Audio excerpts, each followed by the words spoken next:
Hello, YouTube. Busy day ahead of me. I feel like it's too low. I feel like I'm trying to look at my girly bits. It don't matter. How is everybody? Oh, that's better. I like that. Okay. I can't imagine anybody's watching me do this for the first time. But if you are, my name's Roger, and I'm a plumber, and I tell dumb stories. Plum dumb stories. A lot of people don't get that. And I'm a fireman. I tell fireman stories.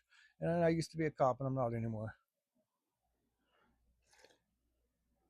Um, it quit being fun. Like it quit being fun a long time ago. But anyway, I rode a motorcycle for a little while. I'm about ready to sell it. I think I'm having a midlife leveling out. I guess a lot of stuff didn't make sense to me. Like I don't ride with a club. I tried that. That club's not my type of people. I told you guys I tried riding with a club before. I really like those guys. They were just there's too much politics in the big clubs. So I, I tried to talk to some guys over in D Queen, firefighters. There's politics in that club. So I think I'm starting to understand. I'm just not a motorcycle guy. I don't ride enough. It just didn't make sense for me to have a motorcycle that I can't ride, and you can't hang out with so and so because of this, or you can't hang out with so and so of that. And I completely understand. Um, it's a world that I can't interject myself into, and then change their rules. Kind of like going to prison. It's just the way things are in that world. If you don't like it, you don't step into that world. But damn sure don't step into it thinking you're going to change what's already established. So I think for me, my personal opinion would be just stay completely out of it. I've got friends, people that I know and trust that are in that world, but that doesn't mean it has to be for me. I can still be friends with them and stay outside. That's a good way. I never. That's a good way of putting it. I never thought about it that way. I've told you guys last time. I don't have a lot of friends. I don't. Um, I'm not necessarily okay with that. It's just how it is. Um, had a best friend of mine pass away from cancer about 4 years ago. Had a best friend of mine that moved off all over the place. He's in Durant now.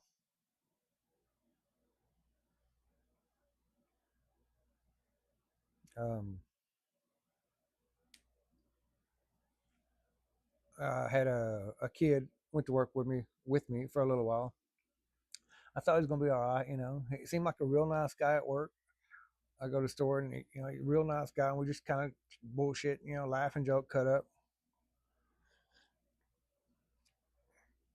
I said, hey, need a little work on the side. Holler at me. I'll take you to work with me. Plumbing.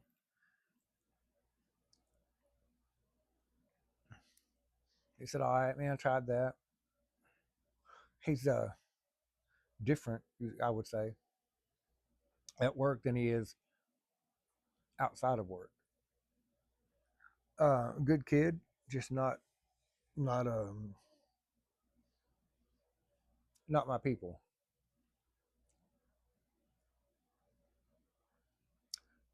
I'd say that. Joe's okay to hang out with. Um, Not that it's a problem. Every single second of Joe's life is about how to make another dollar to go to the casino. He don't care about hanging out. He don't care about laughing, joking. If he's sitting there, he's antsy trying to figure out how he can find a quarter to go to the casino. That's his whole life. And again, That had nothing to do with me. It's not good or bad. It's not for me to judge. People are different. Um, Different folks, different strokes, I'd say. I don't know how I got off on that. I just talking about not having friends. I'm not really bitching. I'm just telling you how it is. And it's probably, to be honest, it's probably me. It's probably nobody wants to hang out with me. Probably because I'm some kind of asshole. And I'm an asshole. Don't get me wrong. I'm an asshole if you deserve it. I don't know. Quirky. I'm quirky. um. Oh, I'm gonna tell you guys about my dad. Um. Uh. My dad. I think we lived in Oklahoma City. And oh, okay. Wait, I got to preface this story. Um. My aunt caught me the other day at the store, and she said, "Hey, do you want to know how to? Do you want to learn how to make banaha with the corn shucks?" I said, "Yeah, hell yeah." She said, "My kids, they act like they ain't got time. It ain't important to them." She said, "I saw you, and I thought maybe you might want to." I said, "Hell yeah, I'm the cook." She said, "I'd heard that." Samantha, my oldest daughter, lives right straight in front of where my aunt used to live. My aunt's daughter lives, whatever. They see each other. Is what I'm saying. And so she would say, "Yeah, Dad." Samantha would tell my aunt, like, "Yeah, Dad cooked this, Dad cooked that." So Marilyn, my aunt, she's like, "You know, make banaha with the shucks." And I said, "No, I don't." And it's kind of like a cornmeal dumpling for Choctaws. She said, "Well, come over this weekend, holler at me." And I don't know where she lives. Hell, she moved. I don't know where she's at. But that got the ball rolling. To My wife said, "Hey, will you teach me how to make fry bread?" And I said, "Yeah, hell yeah, we'll make Indian tacos." She said, "Walk me through it. Make sure I know how to do it." I said, "Oh, we'll do it 2 or 3 times. Hell, I can have fry bread 4 or 5 times a week. I don't care. Easy to make. You just got to know how to do it." But we made. I think I put too much buttermilk in it. It was a. It wasn't bendy at all. Like you bend it, it just break. It was too flaky. Whatever. Um, so that's where it got started. Was my dad teaching me how to cook growing up. That's where the story's coming from. I'll get back to it, I promise. And then my mom, being white, trying to learn, so she wanted to make biscuits. I think we was in Oklahoma City. I was a little bitty kid. So my dad, boy, he would just reach in there. He'd do everything, 2 hands, just mix it up, whatever, squish it all together. He wouldn't use a spoon. He just put a little flour in there and pinch it up, and then kind of pop it over and make biscuits. I make biscuits today. I may show her how to do that. Well, Linda, she had taken off her wedding ring and put it over on the counter, and doing shit in the kitchen, whatever, and just kind of cooking, whatever, whatever, making biscuits.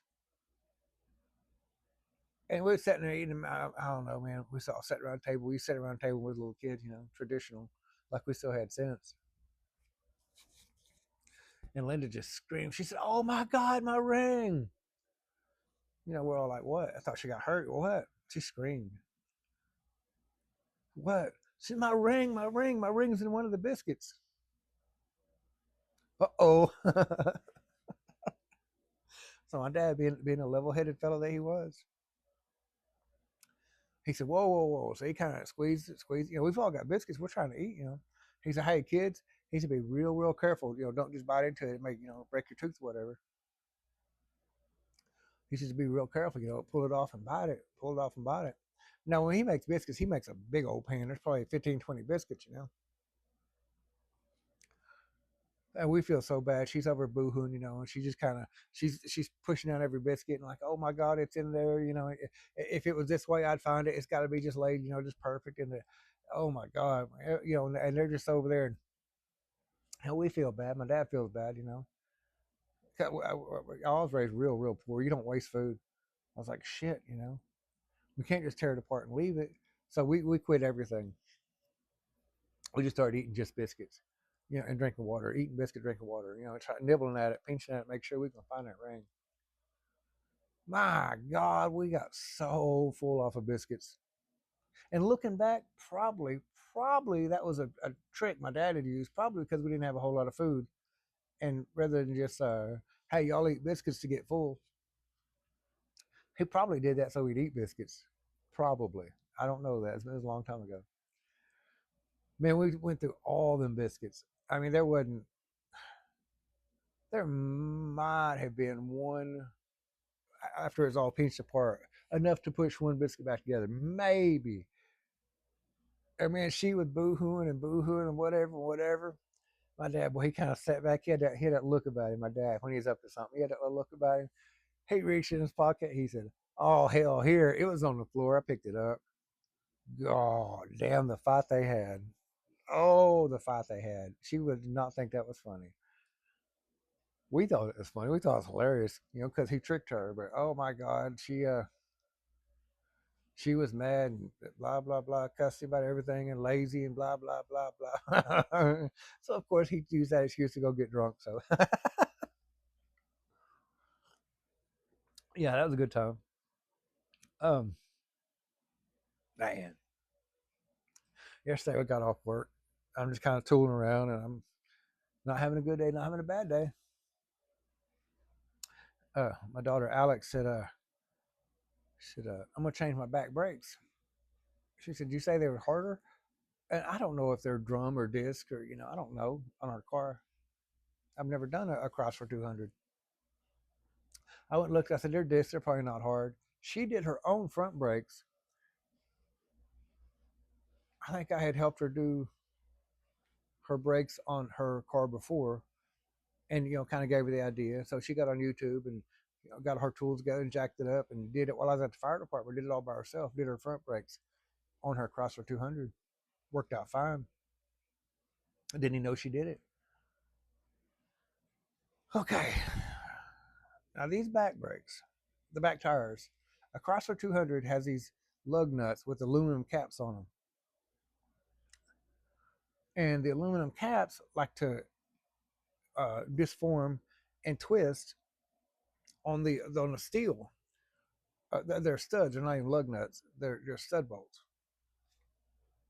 So you be spinning all day and you're not gonna get it off. So you have to take a screwdriver and pound and beat the aluminum cover off to get down to the steel. We went one, two, three, 4 times back and forth to O'Reilly's.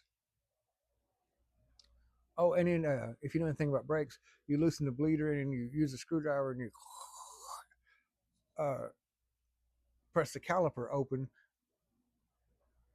Oh, you see that? Yeah. You use a screwdriver, put it up there, and when you do, you drag a screwdriver down your whole hand here, and it bleeds like, oh my God, because the screwdriver breaks. So you've got a jagged screwdriver coming down your hand, blood everywhere. So between a brake fluid, the brake caliper squeezer, which I didn't know you could go to the dash. I've never had to do this. Go to the dash, go to settings, go to menu, go to service, go to brakes, service brake mode. Yes. You hit that and the thing go by themselves. You don't need none of the stuff I bought. We had to replace the wheel studs, which you can get them for $4 if they're steel wheels, but they're $10 if they're aluminum wheels. So we spent $100, 50-50. Um, I don't remember what all we bought. Man, we bought so much shit. I probably spent $300 on a brake job and cut my hand and just. But I mean, it was a good time. Got to hang out with Alex. Got to show her some good music. She showed me some good music. Um, she showed me a guy named Magic Slim. Look up Magic Slim. He reminds you a lot of BB King. She's like, he's old. He's from the '90s, and I went from the '90s. She's like, yeah, it's song like '98. Blue song that's freaking amazing. I was like, love it. Magic Slim. Um,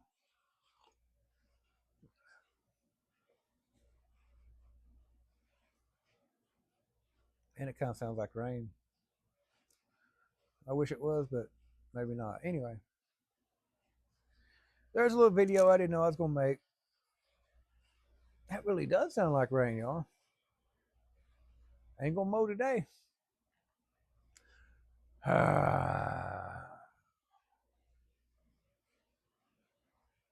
right, hell, that's my 15-minute video. Thank you guys for watching.